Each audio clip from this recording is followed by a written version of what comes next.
درجہ ثالثہ کے عزیز طلباء، السلام علیکم ورحمۃ اللہ تعالی وبرکاتہ۔ وعن ام المؤمنین ام عبداللہ عائشہ رضی اللہ تعالی عنہا قالت قال رسول اللہ صلی اللہ علیہ وسلم یغزو جیش الکعبۃ فإذا كانوا ببيداء من الأرض يخسف بأولهم وآخرهم قالت قلت يا رسول الله صلى الله عليه وسلم كيف يخسف بأولهم وآخرهم وفيهم أسواقهم ومن ليس منهم قال يخسف بأولهم وآخرهم ثم يبعثون على نياتهم متفق علیہ، ھذا لفظ البخاری کی۔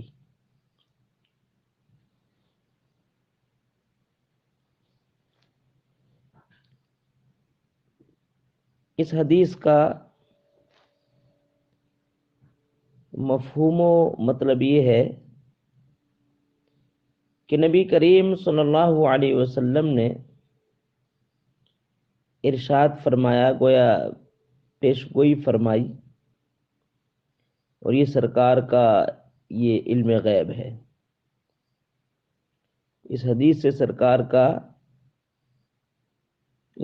سے علم غیب کا ثبوت ہوتا ہے۔ اللہ کے رسول صلی اللہ علیہ وسلم نے فرمایا کہ ایک لشکر آئے گا جو لشکر خانہ کعبہ پر حملہ کرے گا، خانہ کعبہ پر چڑھائی کرے گا، لیکن جیسے ہی لشکر خانہ کعبہ پر چڑھائی کرنے کے بعد جب ایک چٹیل میدان میں پہنچے گا، جب مکہ کے ایک چٹیل میدان میں پہنچے گا تو یہ اس کے اول و آخر یعنی پورا کا پورا لشکر دھسا دیا جائے گا، زمین میں دھسا دیا جائے گا۔ تو جب نبی کریم صلی اللہ علیہ وسلم نے ارشاد فرمایا کہ ایک لشکر خانہ کعبہ پر چڑھائی کرے گا، جب یہ چٹیل میدان میں جب پہنچے گا تو اس لشکر کے اگلے اور پچھلے لوگ سب کے سب دھسا دیے جائیں گے۔ تو حضرت عائشہ نے بربنائے تعجب پوچھا کہ یا رسول اللہ، جس نے حملہ کیا اس کا دھسنا تو ٹھیک ہے، سمجھ میں آتا ہے، لیکن لشکر کے اگلے اور پچھلے لوگ وہ کیوں دھسا دیے جائیں گے؟ خانہ کعبہ پر حملہ آور لشکر پر عذاب ہو یہ تو سمجھ میں آتا ہے، لیکن جو دوسرے لوگ ہوں گے ان پر عذاب کیوں آئے گا؟ تب سرکار نے یہی ارشاد فرمایا کہ اول و آخر ان کو بھی دھسا دیا جائے گا۔ حالانکہ حضرت عائشہ ہی سوال کر رہی تھی کہ کچھ نیکوکار لوگ بھی ہوں گے، کچھ دکاندار بھی ہوں گے، بازار والے بھی ہوں گے، کچھ بازار والے بھی نہ ہوں گے، یعنی کچھ نیکوکار بھی ہوں گے اس میں، تو نیکوکاروں پر کیوں عذاب نازل ہوگا؟ تو حضرت عائشہ صدیقہ رضی اللہ تعالی عنہا کے اس اعتراض کا جواب یہی ہے کہ نبی کریم صلی اللہ علیہ وسلم نے یہ ارشاد فرمایا کہ جو نیکوکار تھے ان نیکوکاروں نے برے لوگوں کو دعوت حق نہیں دی، بھلائی کی طرف نہیں بلایا، تو بھلائی کی دعوت نہ دینے کی وجہ سے ان پر بھی عذاب نازل ہوگا۔ یعنی جو نیکوکار تھے لیکن نیکوکاروں نے بدکاروں کو برائی سے نہیں روکا، نیکی کی طرف بھلائی کی طرف نہیں بلایا، اس وجہ سے ان پر بھی عذاب نازل ہوگا۔ تو یہ دنیا میں جو نیکوکار ہیں دعوت حق نہ دینے کی وجہ سے دنیاوی عذاب میں شریک رہیں گے، لیکن آخرت میں نہیں۔ آخرت میں جو اجر و ثواب ملے گا وہ نیت کے اوپر ملے گا، یعنی جیسی نیت ہوگی ویسی نیت کے مطابق اس کا اجر ملے گا۔ تو یہ حدیث حضرت عائشہ صدیقہ رضی اللہ تعالی عنہ سے ہے۔ کون سی حضرت عائشہ صدیقہ رضی اللہ تعالی عنہ؟ جن کے والد گرامی حضرت ابوبکر صدیق رضی اللہ تعالی عنہ ہیں۔ 8 رمضان المبارک کو آپ کا وصال با کمال ہوا، اور آپ اپنے وقت کی بہت ہی ذہینہ فتینہ تھیں، محدثہ تھیں، بہت بڑی فقیہہ تھیں، اور آپ سے تقریباً 2210 احادیث مبارکہ مروی ہیں۔ اور حضرت ابو ہریرہ رضی اللہ تعالی عنہ نے آپ کی نماز جنازہ پڑھائی، اور جنت البقیع میں آپ دفن ہوئی۔ یہ میں نے مفہوم بتلا دیا، اب ترجمہ دیکھیں۔ وان ام المؤمنین ام عبداللہ عائشہ رضی اللہ تعالی عنہ، ام المؤمنین ام عبداللہ عائشہ رضی اللہ تعالی عنہ سے مروی قالت فرماتی ہیں، قال رسول اللہ صلی اللہ علیہ وسلم، اللہ کے رسول صلی اللہ علیہ وسلم نے ارشاد فرمایا، یغزو جیش الکعبۃ فاذا کانوا ببیداء من الارض۔ غزا یغزو یہ نصرہ ینصرو سے ہے، جس کا معنی آتا جنگ کرنا، حملہ کرنا، چڑھائی کرنا۔ جیش کی جمع جیوش، لشکر۔ ببیداء بیدن کی جمع میدان، یہ غیر منصرف ہے یہاں پر۔ اور خسفہ یخسفو دھسنا۔ تو ام المؤمنین سے مروی قالت کہتی ہیں، قال رسول اللہ، اللہ کے رسول صلی اللہ علیہ وسلم نے ارشاد فرمایا، غزو جیش الکعبۃ، ایک لشکر خانہ کعبہ پر حملہ کرے گا۔ فَإِذَا كَانُوا بِبَيْضَاءَ مِنَ الْأَرْضِ، جب یہ لشکر زمین کے ایک چٹیل میدان میں جب پہنچے گا، جب زمین کے ایک چٹیل میدان میں جب ہوگا، یخسف بأولہم وآخرہم، تو اس لشکر کے اگلے اور پچھلے لوگ سب کو دھسا دیا جائے گا۔ قالت، حضرت عائشہ کہتی، قلتو، میں نے عرض کیا، یا رسول اللہ، لشکر کا تو دھسنا سمجھ میں آتا، لیکن اگلے پچھلے دوسرے لوگوں کو کیوں دھسا دیا جائے گا؟ یا رسول اللہ، اللہ کے رسول، کیف یخسف بأولہم وآخرہم، اگلے اور پچھلے لوگوں کو کیسے دھسا دیا جائے گا؟ در حالانکہ وفیہم اسواقہم، در حالانکہ ان میں کچھ بازاری لوگ بھی ہوں گے، ومن لیس منہم، اور بعض ایسے بھی ہوں گے جو ان میں سے نہیں ہوں گے، یعنی بعض ایسے بھی ہوں گے جو گناہگار نہیں ہوں گے، نیکوکار ہوں گے۔ اسواق یہ سوق کی جمع، جس کو معناتے ہیں بازار، لیکن یہاں پر ظرف بول کر کے مظروف مراد لیا، یا حال بول کر کے، محل بول کر کے حال مراد لیا۔ اسواق تو بازار محل ہے، لیکن محل بول کر کے حال مراد لیا، یا اہل محذوف ایجاز حسب نے، اہل سوق بازار والے۔ درحال ان میں بازار والے دکاندار بھی ہوں گے، ومن لیس منہم، اور بعض وہ ہوں گے جو ان بازار والوں میں سے، ان میں سے نہ بھی ہوں گے، یعنی بعض نیکوکار بھی ہوں گے۔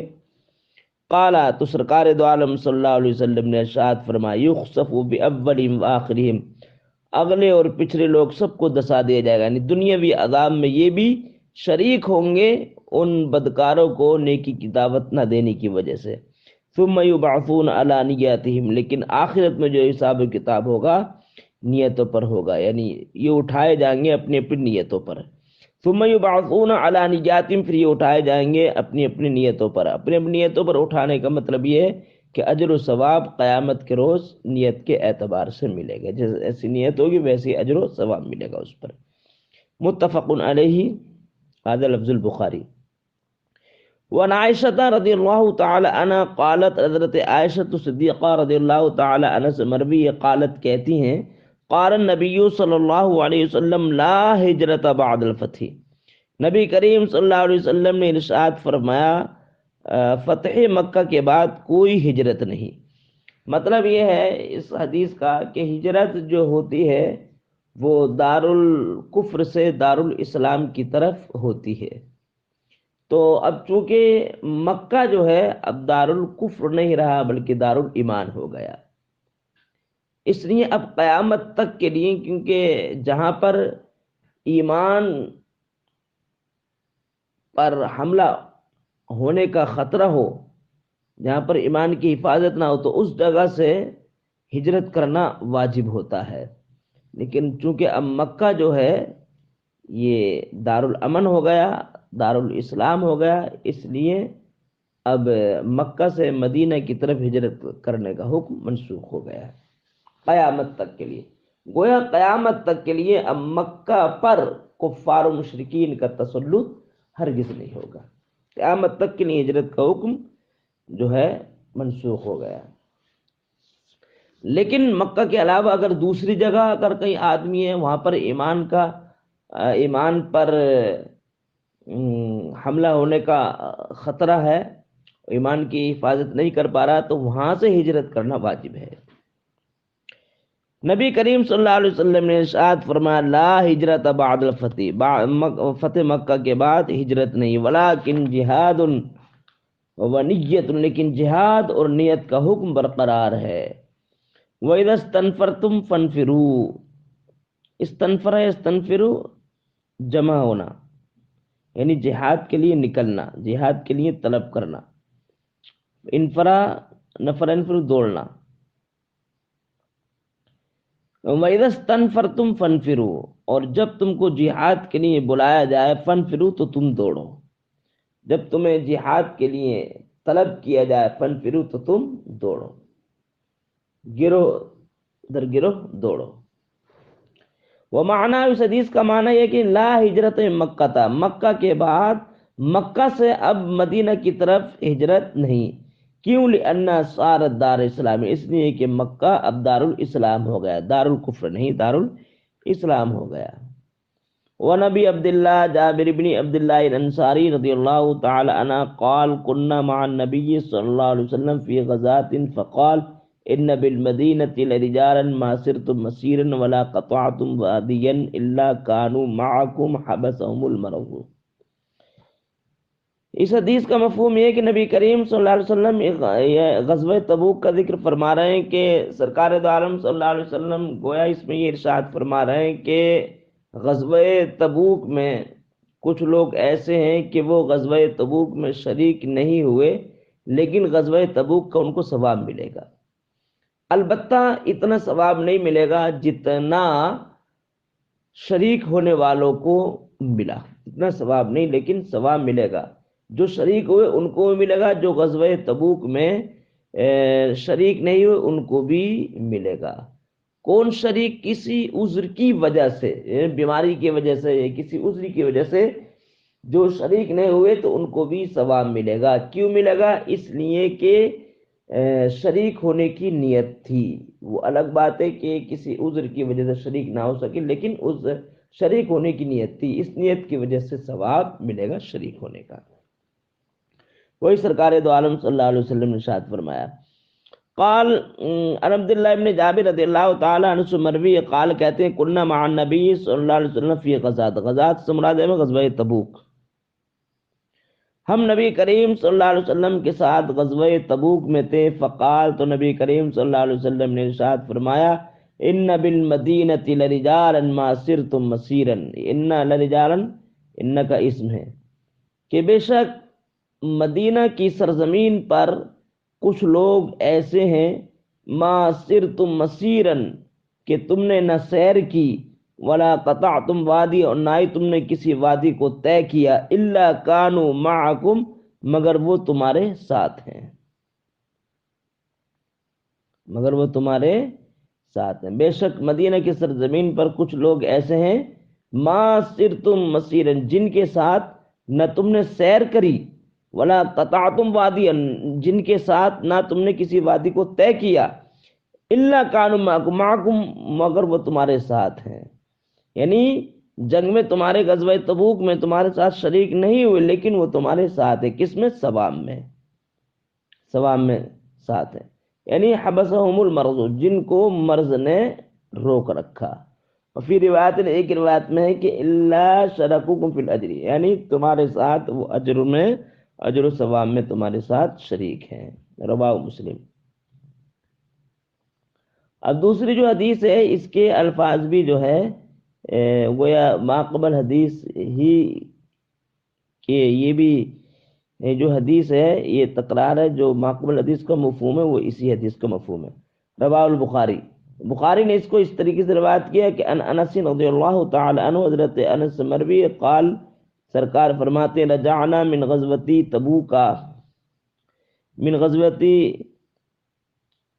تبوک مع النبی صلی اللہ علیہ وسلم، من غزوتی تبوکا مع النبی صلی اللہ علیہ وسلم فقال، انس مروی قال کہتے ہیں کہ ہم غزوہ تبوک سے واپس ہوئے نبی کریم صلی اللہ علیہ وسلم کے ساتھ، تو نبی کریم صلی اللہ علیہ وسلم نے ارشاد فرمایا ان اقواما خلفنا بالمدینۃ ما سلکنا شعبا ولا وادیا الا وهم معنا حبسهم العذر، بے شک کچھ قومیں ہمارے پیچھے مدینہ کی سرزمین پر ایسی ہیں کہ جن کے ساتھ نہ ہم کسی گھاٹی میں چلے اور نہ کسی وادی میں چلے، الا وہ معنا، مگر وہ ہمارے ساتھ ہیں، حبسہم العذر، جن کو عذر نے روکا، یعنی جو عذر کی وجہ سے شریک نہ ہو سکے لیکن وہ اجر و ثواب میں تمہارے ساتھ شریک ہیں۔